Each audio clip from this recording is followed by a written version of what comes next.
hoje falando sobre anemias, esse tema que, enfim, se você nunca teve anemia, com certeza alguém próximo a você já teve anemia. É o carro-chefe do consultório do hematologista, na ginecologia e na obstetrícia também. Então, um tema hiper importante. E esse episódio com certeza vai lhe ajudar com alguma informação para que você entenda melhor e, principalmente, viva sem anemia. Então, estamos aqui no podcast, acredito que o episódio número 9, Ricardinho? 9, acho que 9. Décimo episódio do nosso podcast, que é assim que a gente fala, e a gente quer falar assim de uma maneira simples, acessível, não formal, sem mediquês, de uma maneira super acessível para que você entenda e fique... É o 10º episódio, né, Ricardinho? Pronto, 10º episódio. E que você consiga interagir com a gente. Então, curta o nosso perfil lá no Instagram, siga a gente no YouTube, tem os episódios também toda segunda-feira lá no Spotify e no YouTube. Encaminhe para seus conhecidos para que a gente possa ajudar mais pessoas com essas informações de qualidade. A gente sempre traz profissionais de grande qualidade, que estão sempre estudando, sempre à frente, para trazer as melhores informações para vocês. E hoje estamos aqui com a Alessandra Leixo, ginecologista obstetra, colega de profissão. Sim. E Lorena Caldas, hematologista, colega de profissão de Bruna. Então hoje a gente tem aqui uma dobradinha. Hoje vai ser bom. Nossa hematologia aqui na veia. E a gente veio falar de um tema que a gente acha muito no consultório. Quem nunca pegou o paciente que chega dizendo que quer um hemograma porque tem anemia desde a infância? Isso. Né? E aí elas vêm com muitas queixas. E na ginecologia, acho que a gente pega muito, porque é a grande clínica da mulher, é a ginecologista. Então, a gente pega e já vem realmente, desde a adolescente, quando começa a menstruação, né? A mãe já se preocupa, porque o fluxo é grande. Ou então, assim, minha filha tá com muito sono. Façam aí, doutor, uns exames para ver o que é que está acontecendo. Isso. Não é isso que chega para vocês também, né? Chega muito. Ou então, quando aquela adolescente que começa a fazer academia e começa a ficar muito tonta na academia. Aí faz, não, deve ser anemia. Aí já vai procurar ou o hematologista ou a ginecologista. Nosso feijão com arroz A gente, na maioria das vezes, acaba sendo encaminhado, né? Eu acho que talvez vocês peguem mais e aí identifica e acaba encaminhando pra gente. Mas é o dia a dia, é paciente cansado, indisposto, sem raciocínio, não consegue se concentrar, não consegue lembrar das coisas. E aí se pensa logo... E anemia. E o conceito de anemia, já que é hematologista começou falando, o que é anemia, né? A gente tem os valores de referência, nosso hemograma, né, que é o exame mais básico. Eu acho que nenhum médico pede exame de rotina, não bota lá, hemograma completo. A gente brinca que hemograma e copo de água, a gente não nega a ninguém. Com certeza. Consegue avaliar a série vermelha, a série branca e as plaquetas. A série branca é a nossa imunidade, as plaquetas trata a questão de hemostasia, a série vermelha, que é o que a gente avalia, a anemia. Nós temos as hemácias, a hemoglobina e, a depender da fase da vida, o valor de referência. Na população adulta, em geral, o valor de referência seria acima de 12 da hemoglobina para as mulheres, acima de 13 para os homens. Esses valores modificam um pouquinho a questão de gestação. Sim. Às vezes, até paciente mais idoso, tem outras comorbidades, a gente tem um valor que a gente pode levar em consideração um pouquinho menor, mas, em geral, basicamente, o valor de referência é esse para a gente diagnosticar a anemia. Isso é um dado importante, porque quem está nos ouvindo pode até pegar um hemograma e olhar esses valores, porque é bom a gente estimular que o paciente fique ali mais afeito, olhar seus exames e entender o que tem ou não tem. E como o Lori falou, né, desses valores, esses valores são internacionais. Então, a gente recebe muito paciente dizendo, mas o valor de referência é tal, daquele laboratório é tal. Então, isso pode variar de laboratório para laboratório, porque é uma padronização ali do aparelho que calcula, mas a gente tem esses valores internacionais, como o Lori falou. Então, se você estiver abaixo desses valores, você vai ter anemia. Então, essa é a definição, né? Isso. Tem as variações da gestação, que as meninas pegam um pouquinho. Como é essa anemia na gestação? Como é que vocês definem na gestação? Na gestação, ela depende do trimestre, né? Então, no primeiro trimestre, os valores de referência mais ou menos equiparados a do terceiro trimestre, né? A hemoglobina abaixo de 11 e o hematócrito abaixo de 33. Já no segundo trimestre, por conta da anemia dilucional, da anemia fisiológica, baixa um pouquinho mais para 10,5 e 32. E no terceiro trimestre, recupera um pouquinho, 11,33 também. Então, é essa referência que a gente usa como, né, nossa rotina. Ale, explica um pouquinho melhor isso para quem tiver gestante, entender o que é essa anemia da diluição, que é Veja, fisiológica, traduzindo então, isso. o melhor dos mundos, né, quando a gente pega as nossas gestantes, elas já meio que rastreadas antes mesmo de engravidar. Né? Elas já procuram a gente, olha, doutora, eu quero fazer uns exames porque eu estou pretendendo engravidar. Então, você já consegue pegar essa paciente ali com algumas deficiências e já corrigir isso aí, pensando nessa anemia chamada dilucional ou fisiológica, que ela vai acontecer ali em torno do segundo trimestre, né? Ocorre um aumento, né, de 40% a 50% do plasma sanguíneo, né, que ele termina deixando o meio mais, como é que se diz, mais aquoso, mais como diluído, exatamente. Bota mais água, dentro exatamente. Bota mais água ali, então, naturalmente, ocorre essa queda, né, e às vezes, agora sim, interessante que ocorre a queda, mas a distribuição de oxigênio continua tranquila, né? Isso por isso que é fisiológico, né? Então, apesar de acontecer essa diluição, a gente mantém, né, os níveis de oxigênio tranquilos. Agora, lógico, se baixa muito, né, desses valores de referência, é quando a gente já começa a ter a necessidade de tratar e muitas vezes, né, dependendo da situação, encaminhar para o hematologista. E é importante também ver, antes da gestação, a reserva de ferro, né? Sim, A ferritina. Exatamente.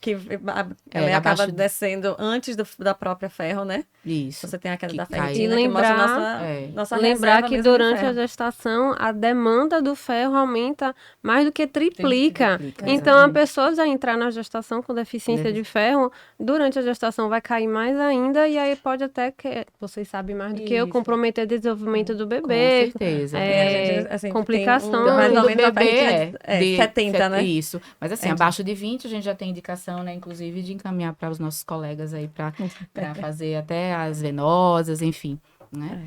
Então, vamos detalhar um pouquinho mais. Para as causas. Sim. Você puxou esse assunto aí da ferritina, a gente pode já falar dos sintomas, mas já que a gente puxou esse assunto da ferritina, o que é importante entender? Porque isso é o nosso Dia a dia. Dia a dia, assim, o que é que as mulheres mais vêm desesperadas com a anemia? É entender, doutora, minha hemoglobina está baixa e meu estoque de ferro, como é que está? Sim. Então, como é que a gente vai avaliar esse estoque de ferro? A gente olha principalmente a ferritina e a saturação da transferrina. Como é que você orienta, Lore, assim, suas pacientes? Primeiro, a ferritina, ela mede nosso estoque, né? Então, não necessariamente a ferritina tá baixa, a gente vai ter anemia. Ela é o que primeiro baixa, antes mesmo de ter anemia. A gente considera um valor atualmente, um mínimo do mínimo para não ter anemia de 30, porém, para uma vida saudável, ativa, disposta, a gente considera valores mais altos, 70, 80. Tem uma reservinha, né? Assim como eu digo, uma gordurinha ali de reserva. Então, a ferritina é isso, é nosso estoque e ela vai ser o que vai garantir nossa disposição, nosso bem-estar, o que eu costumo dizer, qualidade de vida. Eu acho que ninguém tem qualidade de vida com ferritina baixa. Então, esse é o primeiro passo, a gente dosar a ferritina. Porém, em alguns casos, a gente vai ter uma deficiência de ferro, mesmo com a ferritina normal. Paciente inflamado, paciente que tem algumas outras doenças que acabam elevando a ferritina, ela aumenta na inflamação, então a gente perde esse parâmetro só com a ferritina. Por isso que é importante a gente avaliar outros parâmetros, que são o ferro e o índice de saturação da transferrina. Por isso que eu sempre digo para o paciente, é melhor ir para um médico que saiba direitinho, não ficar tomando coisa da cabeça, não, minha ferritina tá boa, então não vou tomar, ou então viu a ferritina baixa, acabar tratando da cabeça e às vezes não olhar o exame todo e ver o que é melhor para o paciente, definir a melhor reposição. O paciente inflamado nem sempre absorve tão bem o ferro oral, a gente considera nesses casos talvez fazer o venoso, mas basicamente eu acredito que isso, certo? Então é entender como é que está seu estoque de ferro, olhando então o hemograma, a ferritina e a saturação da transferrina. E, assim, tem outras coisas que a gente vai pedir também, como Lorena falou, tem que ver se o paciente está inflamado ou não, então a gente vai acrescentar normalmente um VHS, um PCR, que são 2 exames que mostram inflamação. Então, só o fato de ter a ferritina boa, você ainda assim pode ter deficiência de ferro. E eu acho que vale a pena também chamar a atenção que não existe só anemia por falta de ferro. Sim. Tem outros tipos de anemia que eu acho que vale a pena a gente também pontuar, porque senão fica na cabeça só ferro, ferritina. E assim, tem a B12 também, Isso. a carência de B12, principalmente pacientes que fizeram cirurgia bariátrica também, muita carência. E que outros tipos de anemia a gente tem? São tantas. Deficiência de ferro é a principal. É a que é. vai ser a maior parte dos casos. Mas temos outras também. Você falou sobre isso, de não ser só deficiência de ferro. A gente está tratando mais sobre essa questão da deficiência de ferro, mas temos que lembrar que temos outros milhões de tipos de anemia. E é muito... eu vou dizer até chato, porque às vezes a gente pega o paciente no consultório, ele chega pra gente, não, doutora, deu anemia, o médico passou ferro. A gente não encontra uma dosagem de ferro, uma dosagem de ferritina, e às vezes não é a causa daquela anemia. Então a gente tem que avaliar o paciente como um todo. Viu um exame com anemia, não é porque deu anemia que é deficiência de ferro. É a principal causa, mas não é a única causa. A gente tem deficiência de B12, zinco, cobre, anemia da inflamação, anemia do paciente renal crônico, anemia da diluição, a paciente que está diluído, enfim, a gente tem tanta causa de anemia. Eu me lembrei agora de um caso de uma paciente do interior que a obstetra pediu para passar com o hematologista, ela me procurou e ela tinha já tomado assim, mas eu acho que mais de, não sei se, não lembro agora, mas 15, 20 ampolas de Noripurum. Não A resolveu. hemoglobina em torno de 9, nada melhorava.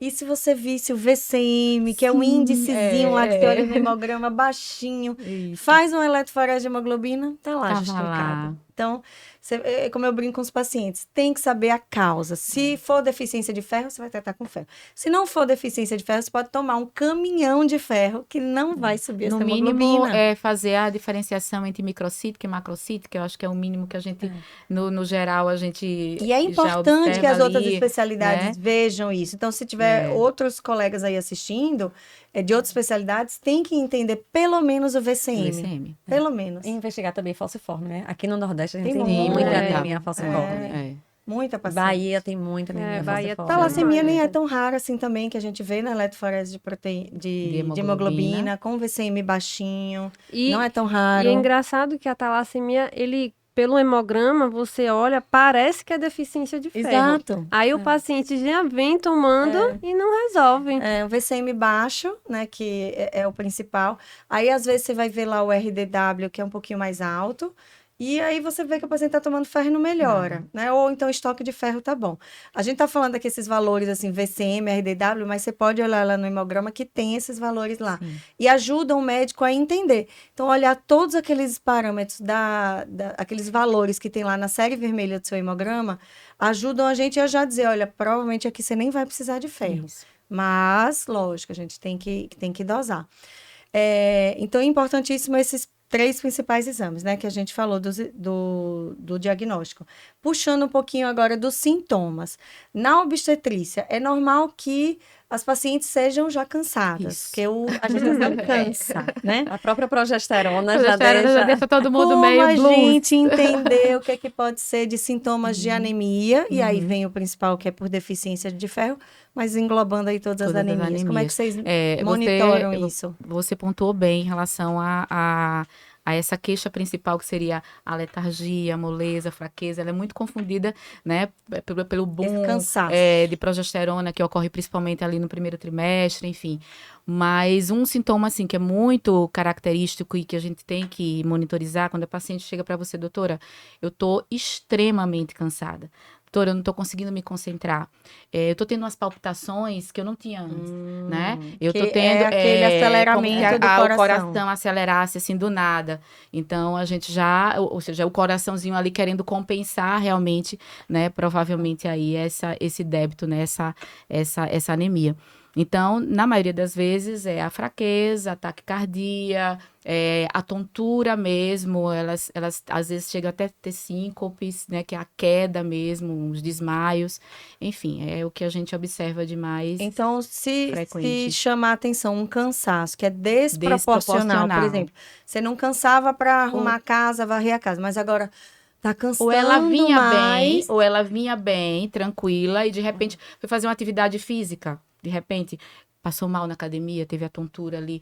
Poxa, tem alguma coisa que não está correta, e a gente sabe Vai. desses avalia. sintomas e vai avaliar, sim. E na hemato, Lore, assim, os sintomas? Eu acho que os sintomas são parecidos, né? A dor de cabeça, o cansaço, indisposição, queda de cabelo, Sim. unha fraca.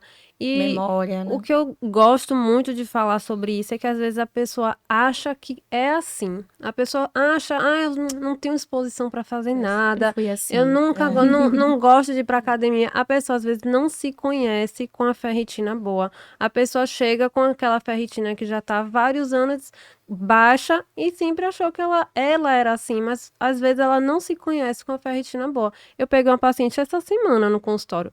Ela trouxe vários exames, 4 ou 5 anos, ferritina de 6, ferritina de 10, ferritina de 11. Há O anos, valor né? de referência do laboratório, ele bota ali acima de 11. Então, para ela tava 11, 12, tava ótimo. Aí ela começou a ver vídeo, começou a ver, me seguia já no Insta. Ela falou, nossa, eu acho que eu me encaixo Tem nesses alguma sintomas. coisa Eu vou levar o exame para ela ver se realmente está normal ou não. Quando a gente vai ver anos de deficiência de ferro, a paciente passou nesse meio período por uma Imagina. gestação, quer dizer, tomou o ferro durante a gestação, mas não chegou a otimizar, que é muito importante, né? Durante a Sim. gestação, você ter um estoque suficiente de ferro para você e para o bebê. E aí tá anos e anos e se sentindo cansada, cabelo, cai um bolo em casa. Meu marido fala, meu Deus, eu nunca vi tanto cabelo, vai ficar careca.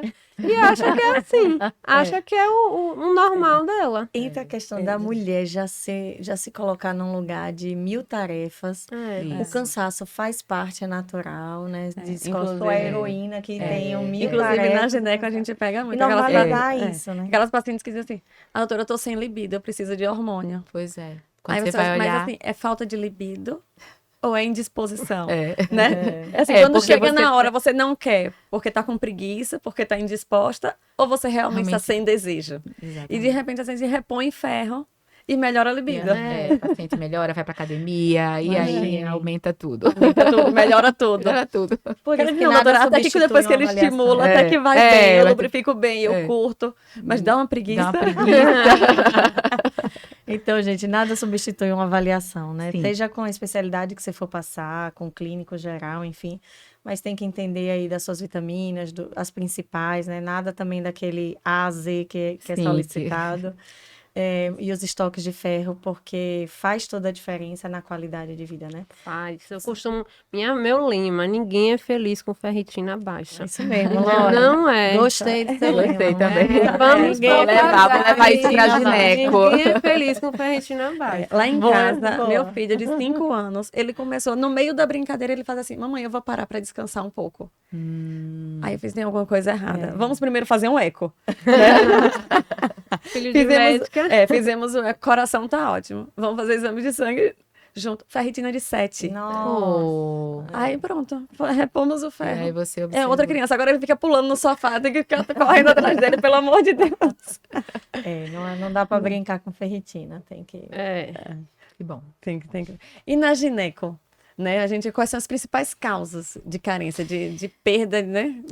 A gineco já é potencialmente uma especialidade Sangrenta. sangrenta. Né? O sangramento já faz parte da nossa atividade diária, né? Então, eu diria que a maioria das causas, até de procura, né? De maiores sintomas assim, das pacientes é o sangramento, seja ele anormal, sangramento intenso, irregularidade menstrual. Então, às vezes tem a cultura de achar que a minha mãe sangrava muito, então eu também sangro muito igual minha mãe, e aí passa esse tempo todo Fica sangrando. 8 dias, 10 dias Isso, achando que sangrando, 8, saindo 10 coágulo. dias coágulos é tudo É o meu padrão tranquilo. É o meu normal, padrão normal, é o padrão da família.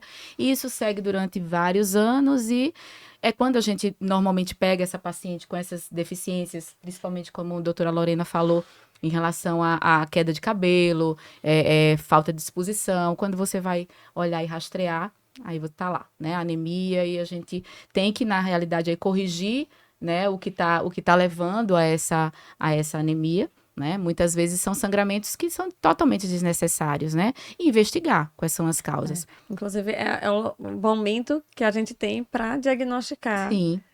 né? Uma coisa que Então, eu sempre coagulopatias, falo... né? Aquela primeira menstruação, quem nunca se submeteu a nenhuma cirurgia, nunca fez um coagulograma, o primeiro momento que sangra é a menarca, que é a primeira menstruação. Então, aquela menina que sangra muito tem que procurar o ginecologista ou hematologista para procurar fazer, coagulopatias. Isso, a gente, como a Alessandra falou, normaliza, né? Ah, não, meu fluxo é pouco. Uma coisa que a gente sempre pergunta, os absorventes normal, noturno? Não, noturno, só por segurança. Quer dizer, mas por que por segurança? Porque se usar o normal vai extravasar, vai sangrar, melar tudo. Aí, quer dizer, você tem que ir puxando do paciente. Quando você pega essas adolescente, também tem que ter um coisinhas. cuidado se tá colocando direito. Não, vaza pra roupa, mas eu boto Como torto. é que você colocou? Isso eu não sabia. Vocês já vão nisso. E também tem a questão também da mania, às vezes a própria higiene mesmo, às vezes tem meninas que ficam tipo, um pouquinho aí, não, às vezes fica um pouquinho, aí já troca Já por quer outro, trocar. aí já troca por outro. E também Quantos tem aquela que absorventes? quer passar o 10. dia. Aí você, 10? Ou então vai assim, não, eu sangro muito. Mas você usa quantos? Não, eu uso o mesmo o dia inteiro. Aí vai encher tudo, né? Realmente. A gente na Que nem Imato deve, tem o Bleeding Score, o score de pesquisa ali para ver se você tem um sangramento a mais. Então, a gente vai investigar várias coisas. Ah, já fez extração dentária? Você já arrancou algum dente? Como foi? Foi tranquilo? Vai sangrar, mas sangrou além do esperado? Precisou voltar para o dentista olhar de novo, né? Se fez alguma cirurgia, sangrou a mais ou não. E aí, da menstruação, tem também lá, né? Tem imagens dos absorventes. Então, a gente normalmente faz uma estimativa assim. Quantos absorventes mais ou menos no dia mais forte vocês trocam? Ah, tantos. Do normal ou do noturno? Precisa trocar com menos de 2 horas, porque já está cheio, vazando? Suja roupa de cama? Então, isso fica de informação para quem está vendo. Pô, se você respondeu a essas perguntas, sim, na maioria delas, pode ser que seu fluxo não seja normal, né? Exatamente. Seja forte e você acha normal, porque sempre foi o seu, assim. Então, fico alerta de muitas pacientes que têm um fluxo muito grande, normalmente aí 8, 10 dias, a gente descobre no consultório a doença de von Willebrand, que é um nome esquisito, doença de von Willebrand, mas é o distúrbio de coagulação de consultório mais comum que tem. E começa assim, como a Carol falou, o paciente nunca fez uma cirurgia, mas é a menstruação que a gente vai tentar pegar ali para diagnosticar. Entendi. Então, fica esse alerta. Se o fluxo é muito intenso, vê a doença de von Willebrand. Mas na gineco tem as causas de aumento de fluxo também. Que a gente fica nessa situação lá no consultório, né? A gente trata a anemia por deficiência de ferro, mas continua sangrando. Então, vamos resolver o problema na raiz. E aí eu quero ouvir como é que a ginecologia investiga esse sangramento e na hematologia também, como é que a gente faz. A gente chama, né, esse sangramento mais aumentado de sangramento uterino anormal. O sangramento uterino anormal, ele tem causas estruturais, né? Ou seja, causas estruturais seriam causas o próprio útero tem alguma deficiênciazinha ali, miomas, né, que é tão popularmente conhecido, pólipos, né, que são formações que ficam dentro da cavidade uterina, do endométrio, que pode também aumentar sangramento, né, e a adenomiose, a própria endometriose, né, que hoje também está muito falada, também levam a sangramentos. E as causas hormonais, né, pacientes têm perimenopausa, tem muito sangramento irregular, né, devido à deficiência dos hormônios. Perimenopausa. Perimenopausa. Enfim, o estrogênio, né, ele não está acompanhando ali e o endométrio, né, que é a parte interna do útero, ele começa a ficar desestabilizado e a paciente tem vários sangramentos ou sangra de uma vez só, fazendo coágulos, enfim. Então, a gente começa a fazer essa investigação tanto da parte estrutural como da parte hormonal. Então, com exames laboratoriais e com exames de imagem, né? O mais popularmente solicitado aí é uma ultrassom simples, uma ultrassom transvaginal, a gente consegue avaliar, né, muitas alterações. E não esquecer também de alterações de colo uterino, que também provoca sangramentos uterinos anormais, e muitas vezes a gente está ali pensando no mioma, no pólipo, e pode ser alguma patologia, uma neoplasia, né, também de colo, E aí tem então que fazer passar o um exame. espéculo, Isso. passar um espéculo vaginal, né, essa avaliação em preventivo, né? consultório, Fazer o exatamente. preventivo, É. o Papa O Nicolau, Papa né, que o pessoal Nicolau, chama. exatamente. Temos também laceração também, Sim, né? Pós-coito, sim. pós-relação sexual também pode ter laceração com sangramento. Sangramentos Que intensos. é como se tivesse pequenos É como se, rasinhos, é né? como É. se realmente rasgasse a parede a região vaginal, da parede vaginal posterior, É. né, de trás, assim, de baixo, né? Entendi. Então, E que não tem nada a ver com tamanho nem com uso com objeto, pode acontecer, pode acontecer. com qualquer pessoa a laceração. Principalmente nas pacientes, até pacientes que têm atrofia, que são aquelas pacientes mais ressecadas nesse período aí de perimenopausa ou menopausa. Por isso a importância da gente avaliar e tratar isso aí também. Perfeito. E vale a pena também, eu acho, chamar a atenção para as pacientes que têm a anovulação, que é a não Sim. ovulação, então ela não produz os hormônios, a progesterona, então aquele endométrio ele vai proliferando, E quando e aí sangra, quando sangra sangra demais. todo de Então uma aquela vez. paciente fica 2, 3 meses sem sangrar, e quando sangra muito, sai coágulo. Exatamente. E essa paciente a gente também tem que tratar, porque essa proliferação do endométrio desenfreada pode evoluir para o câncer do endométrio. Isso, uma que é hiperplasia endometrial. outro cuidado que a gente tem que ter. Essa anovulação a gente vê mais no ovário policístico? Sim, sim. Faz parte do caso, faz A parte gente da ouve síndrome, muito, né, da É paciente síndrome. que chegar a lá no gente já não consultório chama dizer, mais de síndrome do da, ovário do policístico. ovário policístico, não existe mais esse, porque nem toda paciente tem ovário policístico. Sim. Às vezes ela tem anovulação, anovulação que é a não crônica. E como é ovulação, que vocês chamam? e tem a síndrome da Síndrome anovulação da crônica. anovulação. É. Entendi. Interessante. E na Interessante. hemato? Então, por isso que você tem que ter uma conversa. E aí vem as espinhas, Sim, vem o aumento de as peso, as coisas alterações da própria síndrome androgênicas, né? mesmo. É. Engraçado, Mas não porque as necessariamente pacientes vai ter chegam ovária. no consultório, não, mas a ultrassom não deu cisto, não deu nada. A preocupação Por é isso aquela... por isso que a gente é tirou aquela- esse nome. Isso, porque já saía do ultrassonografista, olha, os seus ovários são Tudo normal. policísticos, aí já chegava, sim. né, eu tenho um ovário policístico, Sim. não.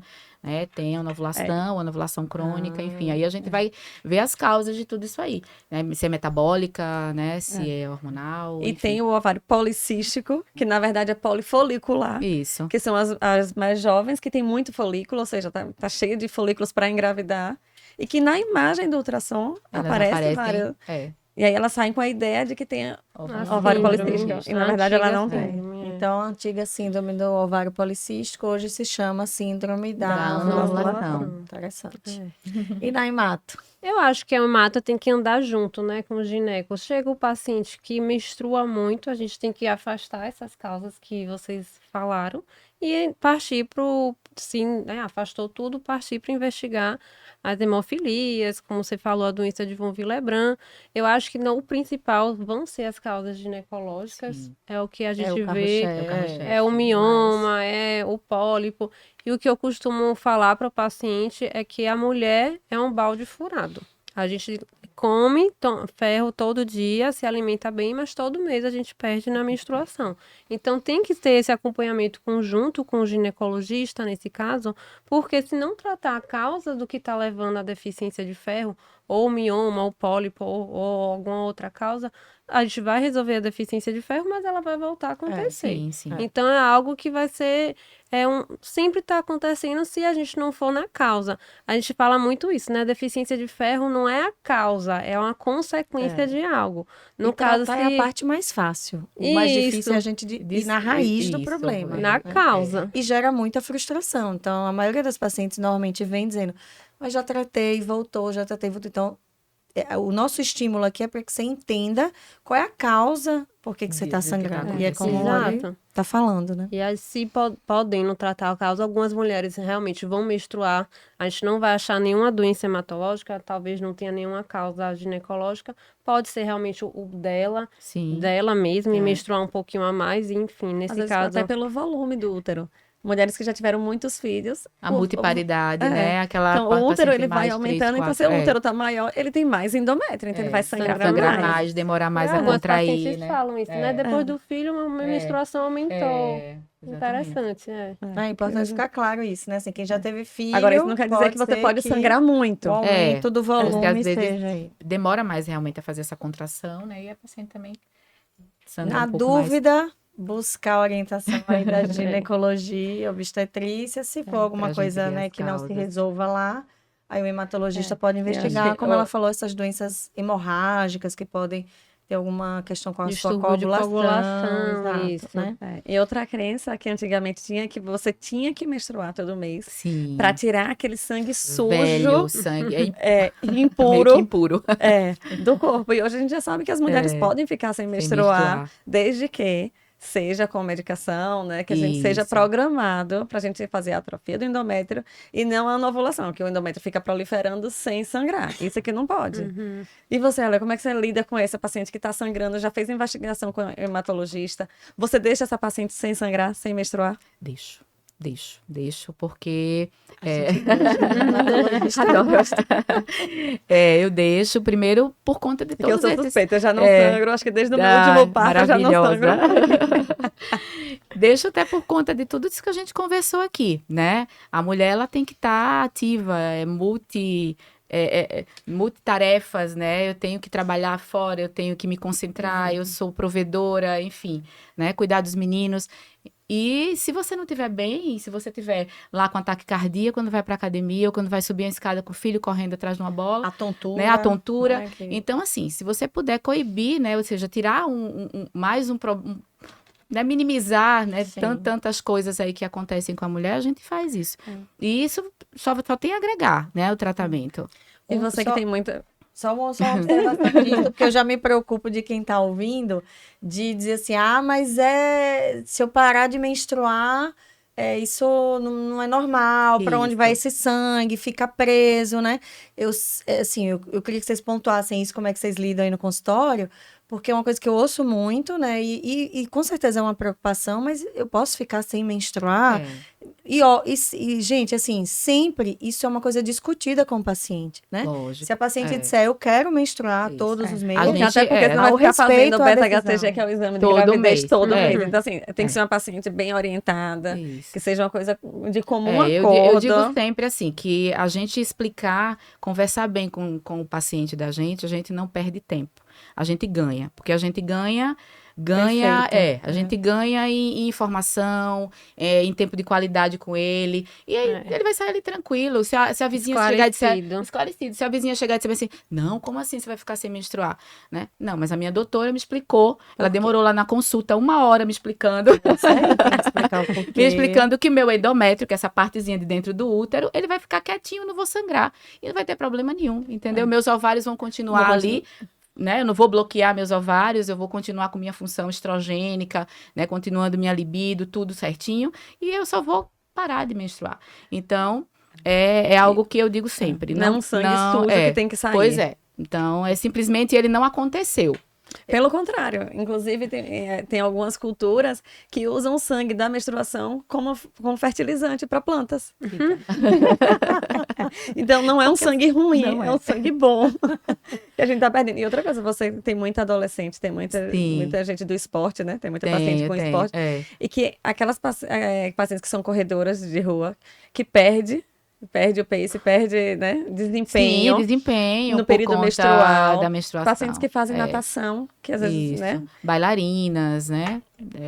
Que perde. Atletas de alta performance. E a gente, quando pega, Tem. Porque Normalmente a elas gente realmente bloqueia. perdem É. o tempo. É. Elas perdem desempenho Por conta no período do período. menstrual. Imagino. Porque tem cólica, A né? gente É. particularmente Humor adora também, que né? pare de menstruar. Exato. Paciente bariátrico mesmo, nossa. Quando Quer dizer, a pessoa já para- não absorve bem. Aí vem a Sim. mulher todo mês perdendo 7 dias, 8 dias na Nossa, menstruação. não tem conta Não que tem- chegue junto. É, enxugando gelo o tempo todo, né? É exatamente É. essa expressão que eu uso, enxugando gelo, porque vai melhorar, assim, repõe ferro venoso, Temporariamente. melhorou, mas já fique ciente que daqui a pouquinho ela vai voltar de E se novo. ela, como você falou, quiser menstruar, não tem problema. Ó, Exato, isso é é uma importante. opção. Quero continuar menstruando. Ok, mas você vai ter Tem que que ficar estar ciente. juntinha do médico. Perfeito. Você não tem como ficar, ai, doutora, meu último exame foi 2 anos atrás. Não tem como, porque aí você vai chegar na consulta com a ferritina de 1, de 5, como já peguei várias vezes. É. O ideal é você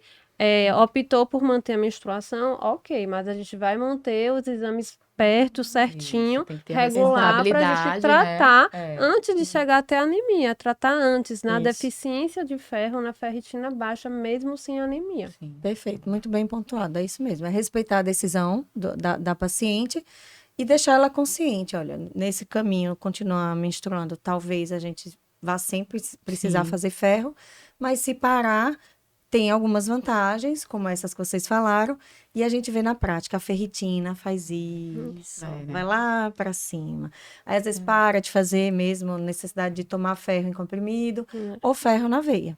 E aí é bom já falar disso para a gente puxar agora a parte de tratamento. Então a gente já falou dos sintomas, do que é anemia, de como Do a que gente que faz o leva. diagnóstico, né? As principais causas de anemia, sendo aí o carro-chefe a deficiência de ferro, mas não esquecer que tem outras, como Lori pontuou aquelas todas, e tratamento. Como é que a gente trata? Então, a Hemato tem a nossa visão, mas com certeza é junto aí com a gineco. Como é que vocês abordam no consultório aí a anemia?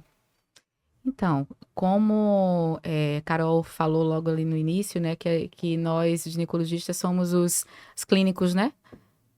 Necessariamente a paciente vai passar É quem uma passa o vez check-up da ali que mulher. faz o check-up. É. Então, a gente já começa a fazer esse rastreio aí de hemograma, ferro, ferritina, saturação transferrina, enfim.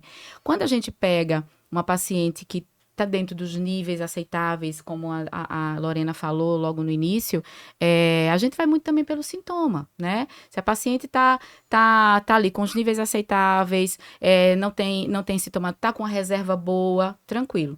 A partir do momento que ela tem uma queda nessa reserva e tem também sintomatologia, então, e não tem nenhuma deficiência associada, principalmente deficiência absortiva, tem muitas pacientes que têm problemas intestinais e que têm dificuldade de absorção, e aqui a gente fica ali também enxugando o gelo, passando a medicação e não absorve. Então, é quando a gente realmente referencia para as colegas hemato para tentar fazer uma reposição venosa, né? Lembrar que nem todas as pacientes precisam dessa reposição venosa. A gente consegue também melhorar nossas pacientes com reposição oral, né? Assim elas queiram também. Porque hoje, com o boom de injetáveis que a gente tá pegando aí, né? Então, as tem que ter pacientes já cuidado. chegam, as pacientes já chegam pedindo o remedinho na veia. Não, porque já vai ser mais rápido, eu quero ficar bem rápido. Então, se houver realmente a necessidade, a gente vai prescrever e, lógico, com toda a responsabilidade e com a ajuda dos colegas, se necessário, né? E pode falar. Como você falou disso, o que a gente vê no dia a dia, e é hiper importante falar isso, não adianta tomar remédio na veia se você não faz o básico, que é comer. Então, Exatamente. vem muita adolescente, Nutricionista 20 e fundamental. poucos anos, Já com quer queda de cabelo, É, para tomar o remédio na veia. Já quer Até receita de talvez bolo. precise, porque a Aham. ferritina vai estar lá baixa, menor do que 40 normalmente. E a gente gosta de deixar uma reservinha ali, né?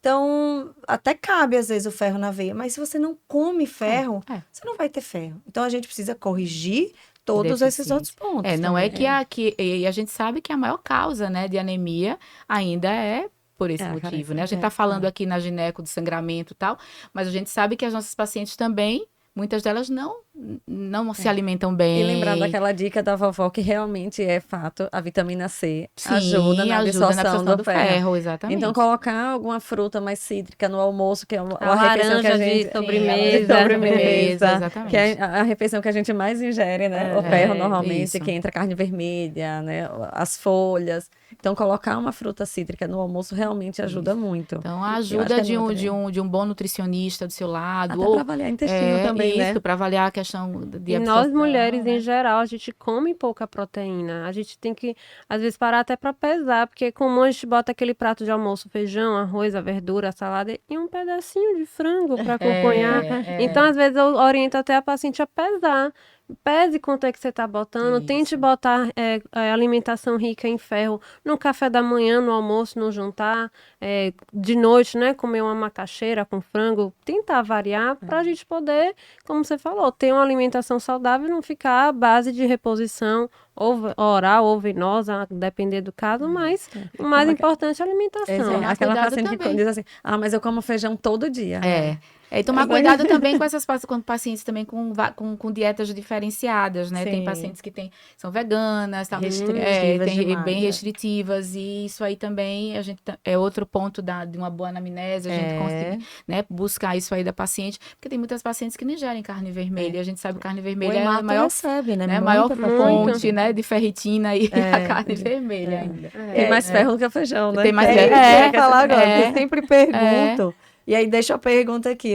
Quando o paciente diz assim, não, doutor, mas eu como ferro, como folha, como beterraba. Sim, mas a Digo, absorção qual o mental. alimento que mais tem ferro? É o feijão. É a beterraba. É o ferro de origem animal. Isso. Fígado. Nosso intestino absorve o ferro de origem animal de maneira direta. O ferro de origem vegetal, ele tem que sofrer uma reação ali, precisa da acidez, aí entra A essa questão intestinal. dos alimentos cítricos, a vitamina C, para você absorver. Então, o ferro de origem animal é campeão. Óbvio, respeitando quem tem sua alimentação mais restritiva, se for vegetariano, vegano. Sim. Dá para ter uma quantidade boa de ferro assim também? Dá. Dá. Mas tem que ser hiperdisciplinado. Sim. Hiperdisciplinado. Porque do vegetal vai ser um pouco mais difícil, mas dá para E na extrair maioria também. das pacientes Então, também repõe, A né? alimentação é o ponto que a gente vai bater aqui, o que é que você come. Porque se você não come ferro, você não vai ter ferro. E aí entra também a absorção, né? Se você está Sim. absorvendo bem, então vê uma nutri, vê seu intestino como é que tá, tem que fazer cocô todo dia direitinho, não pode ser tão Sim. obstipada. E se viu tudo isso, já falamos sobre a menstruação, o volume menstrual, vai investigar se está aumentado ou não. E ainda assim está com deficiência de ferro, como é que o hemato trata? A gente tem nas mulheres que menstruam, a principal causa vai ser a menstruação. Mas, por exemplo, chegou a mulher que menstruou 2 dias e é muito pouco, doutora, 2, 3 dias. Você acha que não justifica, você tem que ir atrás dessas outras causas. Tem alguma doença inflamatória associada? Às vezes a paciente tem uma doença celíaca que não foi diagnosticada. Às vezes a gente pega isso em consultório, a pessoa fica uma semana sem ir ao banheiro e acha que é normal, acha que é o padrão dela. E às vezes tem alguma questão intestinal associada. É importante, ainda mais paciente que for mais idoso, a gente fazer endoscopia, colonoscopia, afastar se não, se não tem algum sangramento, alguma lesãozinha. Às vezes a pessoa não vê visualmente, mas pode estar lá. Então, basicamente é isso. Eu acho que a gente investigar essa questão intestinal, talvez ter o gastro junto também, num paciente que a gente não acha que menstruação, paciente homem com deficiência de ferro, não É um alerta importantíssimo. Homem come muito mais proteína que a mulher no geral, então é muito mais difícil o homem ter deficiência de ferro, exceto, obviamente, bariátrico, o paciente que tenha uma questão intestinal associada. Mas não tendo, a gente tem que ir atrás dessas outras coisas, fazer alguns exames complementares para a gente poder descobrir, como eu falei, a gente tem que descobrir a causa da deficiência de ferro, não é só tratar a deficiência de ferro. E comprimido ou venoso? E aí, Mato? Veja, pra gente finalizar, que a gente já está chegando no final. Acho que podia. Temos os prós e contras dos dois. O comprimido, ele tende a ter mais reação intestinal, principalmente. O paciente pode ter um desconforto. Tem pacientes que ficam mais solto do intestino, outros ficam mais presos.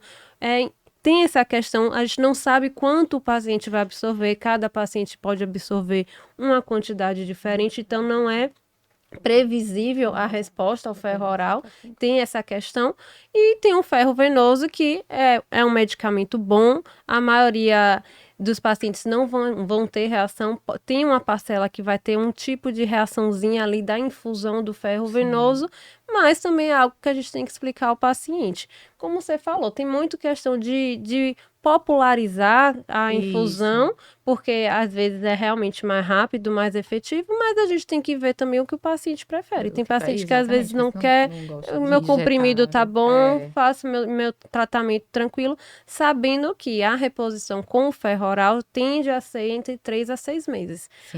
Tem esse outro ponto mais, negativo, né? No mínimo 90 dias. acaba durando mais um pouquinho, mas eu acho que tem que ser conversado com o paciente, o que o paciente prefere, e nos casos que realmente tem alguma questão intestinal, o paciente bariátrico, fez alguma cirurgia, não absorve bem, nesses casos a gente não tem dúvida, até a questão de gestação, que acabou que não deu tempo da gente abordar aqui. Mas a gente ainda deu uma pincelada. Outra coisa que a gente também que é importante falar, principalmente aqui no Nordeste, é verme. Verme é uma das grandes causas de anemia. A gente pesquisa, né? A gente já Então, assim, pega anemia realmente tem muitas causas. Às vezes eu trato empírico, viu? Na maioria. Na As pessoas maioria. não gostam de fazer exame, né? Que é chato mesmo. Eu também não gosto, não. Só para não deixar de falar, na gestação, o uso do ferro venoso, normalmente a gente não faz no primeiro trimestre, né? Porque os estudos não abordaram essas Não tem sugestões. segurança. Não existe essa segurança. Então, no primeiro trimestre, normalmente vai ser comprimido. A partir do segundo, a gente já pode fazer venoso. E até uma certa preferência. Exato, na gestação. Porque a a gente não tem necessidade 3 de a ferro 6 aumenta meses para esperar 10 melhorar. Melhorar essa, né? Exato. E o bebê precisa dessa reserva da mãe para ele criar a sua própria reserva quando ele nascer. Então, na gestação, a gente tem esse olhar e essa preferência pelo ferro venoso. Tem a período de amamentação, né? Ela, primeiro que ela vai sangrar ela vai sangrar, tem que ter seja essa cesárea ou reserva, normal, ela vai sangrar. Terceiro trimestre, a paciente tem que estar pronta, né? Assim, e a ela tem que estar boa para segurar o que vem aí do sangramento. Para segurar o sangramento, realmente parto, baque de amamentação. E amamentação, noite perdida, alimentação que nunca é adequada. É a hora que dá, o que dá. Então, gestantes, fiquem ligadas aí no seu estoque de ferro. Ainda tem muita gestante que a gente recebe já no final da gestação, com ferritina muito baixinha, tomando comprimido e não resolveu. Então, existe a possibilidade de fazer o ferro venoso, porque realmente tem um benefício imenso, mas isso tem que ser indicado pelo médico. Supervisionado, né? Que é importante. Centro de infusão não se faz em qualquer lugar. Em qualquer lugar. Então, buscar essa orientação, certo? Não fique tendo uma qualidade ruim de gestação. Isso impacta na gestante, impacta no bebê. Então, e no que pode acontecer até de desfechos ruins, né, da própria gestação. A gente sabe que a anemia pode levar a um descolamento prematuro de placenta, pode levar a uma restrição de crescimento, alterações peso do bebê, né? Alterações no peso, alterações neurológicas no feto, enfim, por conta da baixa de oxigenação. Só para puxar esse gancho, a anemia, ela piora o desfecho de várias coisas, cirurgia. O ideal é o paciente não ir para uma cirurgia, até cirurgia de mioma, pólipo com anemia. O ideal, né? O ideal é a gente resolver isso. Não é cirurgia não sendo cirurgia de urgência, a gente resolver a anemia, porque ela já está associada com uma maior morbimortalidade. Aumenta a mortalidade, aumenta a chance de complicação, infecção. Então, a gente tem que preparar, no caso da gestação, para o parto. Lembrar que é a oxigenação, né? Que é responsável por levar o oxigênio. Então, célula sem oxigênio não é vai. mata, é linda, né? Não, mata é linda. E a gente se complementa, não é? Estamos chegando ao fim. Acho que ficou, né? Falar muitas coisas ainda. Anemia Adoro falar sobre isso. Pois é, um tema que dá muito pano para manga e daria com certeza outros episódios. É nosso dia a dia, né? O nosso de vocês. Então a gente deve reabordar, aguarde aí um novo episódio de anemias, mas a gente vai ficando por aqui. Agradecemos vocês que estão nos ouvindo. Agradecemos demais a presença das meninas, Lorena, hematologista, Alessandra Aleixo, ginecologista e obstetra. Elas vão passar as redes sociais delas, para que vocês possam seguir também, prestigiar o trabalho delas. Encaminhem esses episódios para quem vocês conhecem, nos sigam no YouTube, no Instagram, para que a gente possa crescer e levar essas informações de qualidade e ajudar muitas pessoas, né, Carolzinha? Muito bom. Eu disse que se uma pessoa a gente conseguir mudar, a gente já cumpriu nossa Ah, missão Já aqui. é, com É certeza. verdade, Muito é bom, muito verdade. bom. Vocês Bom estão de demais. parabéns, viu? Muito obrigada pelo convite, né? E deixando aqui minhas redes sociais. Na realidade, eu trabalho com o Instagram, né? @doutora Alessandra Aleixo e @Clínica Vitafeme. Podem seguir lá. E você? Obrigada, meninas, pelo convite, foi foi maravilhoso. Me sigam no Insta, eu também trabalho com o Insta, @LorenaMCaldas_. Eu tento postar um pouquinho de vídeo para a gente tentar conscientizar, esclarecer a população. Me sigam para mais dicas. E trabalho no Núcleo de Oncologia de Sergipe, sou colega de Bruninha lá. Estarei de portas abertas para atender quem chegar com mais dúvidas. Perfeito. Muito Eu acho que a gente encerra, então, dizendo que a anemia não é normal. É. Não é normal você ter anemia e que tem tratamento. Então, procure ajuda que tem tratamento. Isso mesmo. Perfeito. Perfeito.